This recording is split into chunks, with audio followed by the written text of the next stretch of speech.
क्या ऐसा हो सकता है कि इंसानी वजूद एक बार फिर से खतरे में आ जाए? सुनने में ये शायद किसी फिल्म की कहानी लगे, लेकिन हमारा इतिहास गवाह है कि हम एक बार पहले भी लगभग खत्म हो चुके हैं। ये कोई मनगढ़ंत सवाल नहीं है। आज से करीब करीब 9 लाख साल पहले एक बहुत बड़े क्लाइमेट चेंज ने, एक जलवायु परिवर्तन ने हम इंसानों को खत्म होने की कगार पर लाके खड़ा कर दिया था।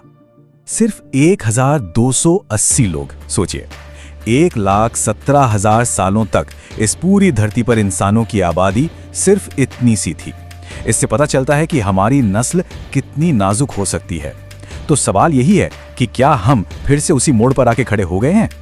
आज हमारे सर पे एक नया खतरा मंडरा रहा है।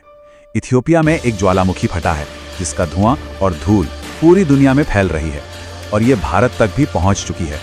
अब डर यह है कि अगर इस धूल ने पूरी धरती को ढक लिया तो सूरज की रोशनी रुक जाएगी और एक नया हिमयुग, यानी कि एक नया आइस एज शुरू हो सकता है।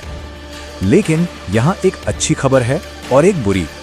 अच्छी खबर तो ये है कि इस ज्वालामुखी से कोई आइस एज नहीं आने वाला, पर बुरी खबर ये है कि एक इससे भी कहीं ज्यादा बड़ा और खामोश खतरा हमारी तरफ बढ़ रहा है और इसका अंजाम आइस एज से भी कहीं ज्यादा भयानक हो सकता है। तो ठीक है, चलिए उस असली खतरे की जड़ तक चलते हैं। ये खतरा हमारे महासागरों के अंदर छिपा है, एक बहुत बड़ी समुद्री धारा में जो हमारी पूरी धरती के मौसम को कंट्रोल करती है। इसे कहते हैं एमोक, यानी अटलांटिक मेरिडोनियल ओवरटर्निंग सर्कुलेशन। अब अगर आसान भाषा में समझें तो ये धरती का ग्लोबल कन्वेयर बेल्ट है। सोचिए, समंदर के अंदर एक बहुत बड़ी नदी है जो भूमध्य रेखा से गर्मी लेकर उत्तरी अटलांटिक तक पहुंचाती है और इसी वजह से पूरी दुनिया का मौसम स्थिर रहता है। तो ये काम कैसे करता है? बहुत सिंपल है। पहला स्टेप, इक्वेटर का गर्म और नमकीन पानी उत्तर की तरफ बहता है। दूसरा स्टेप, ये पानी अपनी गर्मी हवा में छोड़ता है, जिससे यूरोप जैसे इलाके गर्म रहते हैं।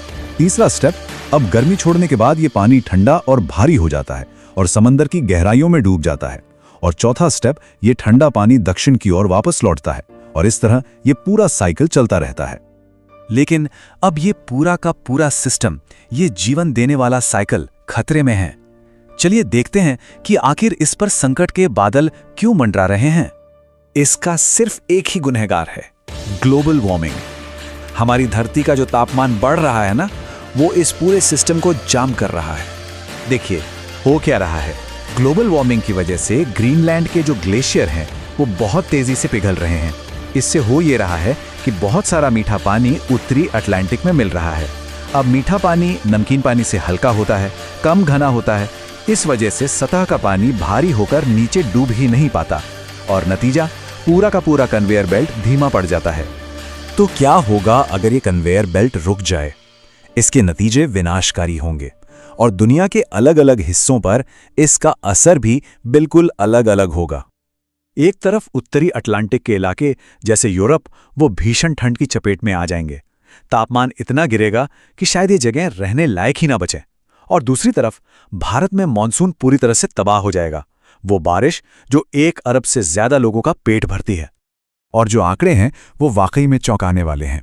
एक अनुमान है कि भारत में मॉनसून की बारिश में 20% तक की कमी आ सकती है और भादों के महीने में, जो खेती के लिए सबसे ज्यादा जरूरी होता है, ये कमी 40% तक पहुंच सकती है। IIT भुवनेश्वर की एक रिपोर्ट तो ये भी चेतावनी देती है कि बारिश बनाने वाला जो पूरा जोन है, जिसे ITCZ कहते हैं, वो भारत से खिसक सकता है। और इसका नतीजा क्या होगा? कुछ इलाकों में भयानक सूखा और कुछ में विनाशकारी बाढ़। मतलब पूरा का पूरा संतुलन ही बिगड़ जाएगा। तो इसका हम पर क्या असर पड़ेगा? भारत की 54.6% आबादी आज भी अपनी रोजी रोटी के लिए सीधे तौर पर खेती पर निर्भर है। और फिर एक के बाद एक संकटों की लाइन लग जाएगी। चावल और दाल जैसी हमारी मुख्य फसलें बर्बाद हो जाएंगी। देश में खाने की भारी कमी और भुखमरी फैल जाएगी। जब खेती का सेक्टर ठप होगा तो पूरी अर्थव्यवस्था ढह जाएगी। रोटी, कपड़ा, मकान जैसी जो बुनियादी जरूरतें हैं वो भी एक लग्जरी बन जाएंगी। और ये सब कोई भविष्य की कोरी कल्पना नहीं है। Centre for science and environment की रिपोर्ट के मुताबिक अभी हाल ही में भारत ने सिर्फ 9 महीनों में 270 दिन एक्सट्रीम वेदर का सामना किया है। इसका मतलब साफ है, बदलाव पहले ही शुरू हो चुका है। अगर हमें अब भी इस खतरे की गंभीरता का एहसास नहीं हो रहा है, तो इतिहास हमें एक आखिरी और शायद सबसे भयानक चेतावनी देता है। आज से करीब 25 करोड़ साल पहले धरती पर द ग्रेट डाइंग नाम की एक घटना हुई थी। साइबेरिया में ज्वालामुखियों के फटने से इतनी ज्यादा कार्बन हवा में फैली कि उसने समंदर के 95% और जमीन के 70% जीवों का सफाया कर दिया। ये धरती के इतिहास का सबसे बड़ा सामूहिक विनाश था। अब जो बात सामने आ रही है उसे बहुत ध्यान से सुनिए। आज हम इंसान उस ग्रेट डाइंग की घटना से 20 गुना ज्यादा तेजी से कार्बन वायुमंडल में छोड़ रहे हैं। हम इतिहास के सबसे बड़े विनाश की तरफ बहुत तेजी से बढ़ रहे हैं। ये बात सुनने में बहुत कठोर लग सकती है, लेकिन एक चेतावनी है। अपने लिए एक कफन खरीद कर रख लेना, क्योंकि आने वाले समय में महंगाई इतनी बढ़ेगी और लाशों का सिलसिला इतना बढ़ जाएगा कि शायद एक कफन भी न खरीद पाएं। इस सामूहिक विनाश को रोकने का सिर्फ और सिर्फ एक ही तरीका है। हमें अपने कार्बन फुटप्रिंट को तेजी से कम करना होगा, प्रदूषण को रोकना होगा और हरियाली को बढ़ाना होगा। ज्यादा से ज्यादा पेड़ लगाने होंगे। तो हम सब इतिहास की सबसे बड़ी चुनौती के सामने खड़े हैं। सवाल यह है कि क्या हम तैयार हैं?